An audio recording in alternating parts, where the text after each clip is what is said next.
Comment développer une discipline de fer?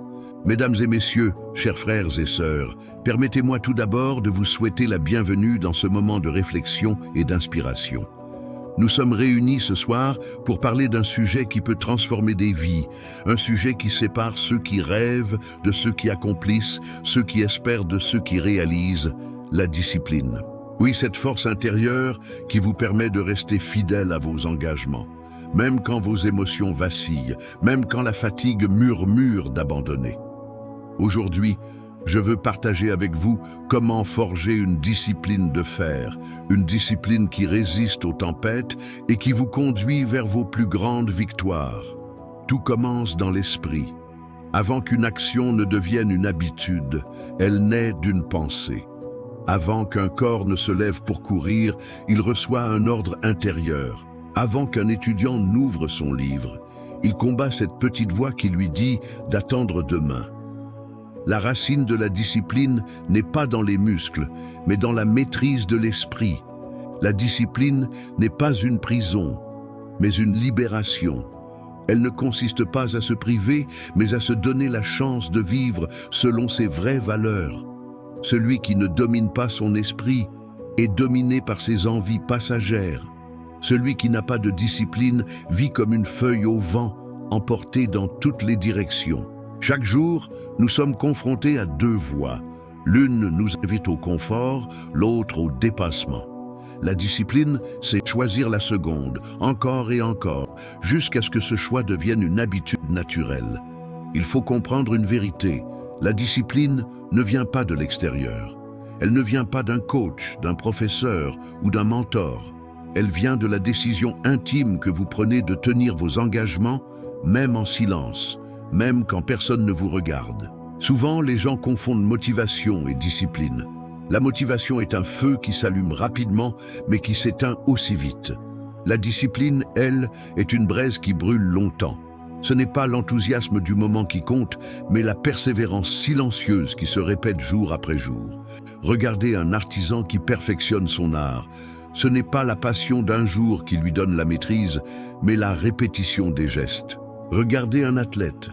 Ce n'est pas seulement le goût de la victoire qui le fait courir, mais la discipline quotidienne de s'entraîner, même quand la pluie tombe, même quand le corps proteste. La première clé de la discipline est donc de rééduquer l'esprit. Apprendre à dire non à la facilité, apprendre à résister à cette petite voix intérieure qui dit « ce n'est pas grave si tu le fais demain ». La discipline, c'est répondre « non, je le fais aujourd'hui ». Comme l'a dit Jim Rohn, nous devons tous souffrir de l'une des deux choses, la souffrance de la discipline ou la souffrance du regret. Je me souviens d'un jeune étudiant qui rêvait de devenir médecin, mais chaque soir, il remettait son étude au lendemain. Il disait « je suis fatigué, je le ferai demain ». Les années passèrent et ses camarades avancèrent, tandis que lui restait en arrière. Un jour, il croisa un ancien ami devenu chirurgien. Cet ami lui dit « La différence entre nous, ce n'est pas l'intelligence, mais la discipline. Quand tu disais « demain », je disais « aujourd'hui ». Ce jour-là, il comprit que la discipline n'était pas un don réservé à certains, mais un choix répété jusqu'à devenir un caractère. Oui, mes amis, la discipline est un contrat avec soi-même, et ce contrat doit être honoré chaque jour, car chaque jour compte. Mais la discipline ne doit pas rester une simple idée. Elle doit devenir une pratique concrète, une construction quotidienne, un édifice solide. Imaginez un pont de fer traversant une rivière. Il n'est pas tombé du ciel. Il est le fruit d'innombrables pièces assemblées, soudées, renforcées. La discipline fonctionne de la même manière. Elle se forge à travers des habitudes quotidiennes, petites mais puissantes, qui finissent par bâtir une volonté indestructible. Beaucoup veulent une discipline de fer, mais peu veulent passer par le feu de la répétition. Pourtant, c'est dans la constance que se trouvent les vrais piliers. Ces piliers ne sont pas spectaculaires, ils ne brillent pas aux yeux du monde, mais ce sont eux qui portent les grandes réussites. Le premier de ces piliers, c'est la clarté des objectifs. Un esprit sans objectif est comme un navire sans boussole. Il flotte, mais il ne va nulle part. La discipline a besoin d'un cap. Quand vous savez exactement pourquoi vous agissez, la répétition devient plus supportable. Le deuxième pilier, c'est la routine. La discipline ne s'installe pas dans le chaos, elle se construit dans un cadre stable.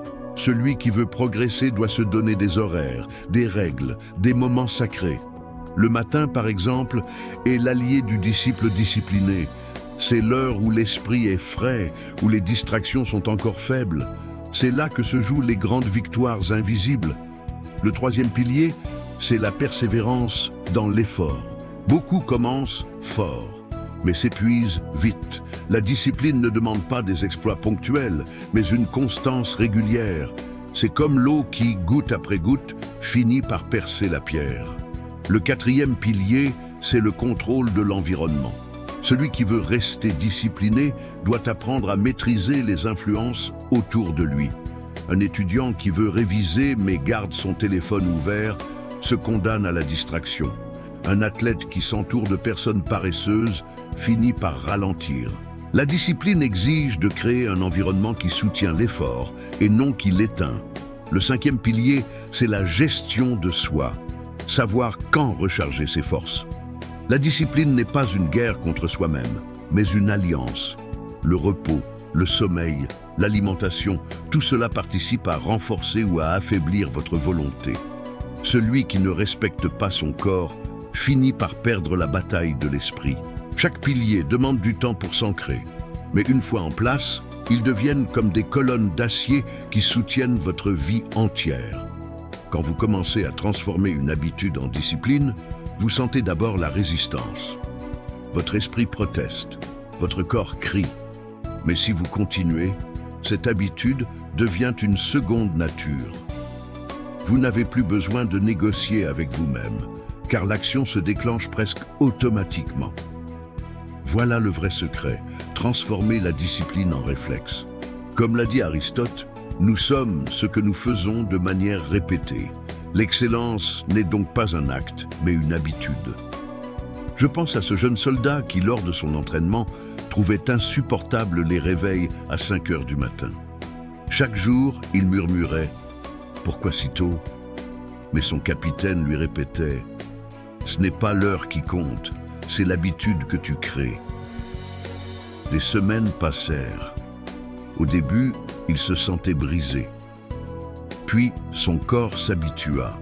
Plus tard, lorsqu'il revint à la vie civile, ce même soldat réussit dans les affaires car il conservait cette habitude de se lever tôt, d'agir avant les autres. Son succès n'était pas le fruit du hasard, mais celui de la discipline forgée par l'habitude.